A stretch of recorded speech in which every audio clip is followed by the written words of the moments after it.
বাবু তোলো না। হ্যাঁ বলো, এই তোমার মুখ থেকে না বাবু কথাটা শুনতে খুব ভালো লাগে। বাবু বলতে কি, আমি না বিয়ের আগে দত্তার তোমায় উঠি, বিয়ের পরেও দত্তার তোমায় উঠবো, ঠিক আছে? আরে এটা আবার কোনো কথা হলো? তুমি 10টার সময় কেন, 12টা, 1টা, 2টার সময় ওঠো, আমার কোনো ব্যাপার না। তুমি না এরকম বাচ্চাদের মতন কথা বলো, আমার না খুব ভালো লাগে জানো। সত্যি আমারও না খুব ভালো লাগে। বলছি দুপুরে রান্না তো না তুমি করে দেবা। হ্যাঁ ঠিক আছে, আমি করে নেবো, কোনো ব্যাপার না। আর আমাকে খাবারটা বেড়ে দেবে। আরে খাবার বেড়েও দেবো, খাইয়েও দেবো, মুখ মুছে দেবো। আমাকে ঘুরতে নিয়ে যাবে তো প্রত্যেকদিন?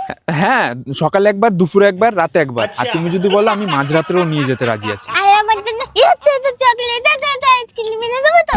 প্রত্যেকদিন 1 লরি আইসক্রিম, 1 লরি চকলেট রোজ নিয়ে আসবো, ঠিক আছে? সত্যি তো? আর আমার যদি কোনোদিন দরকার হয়? সেটা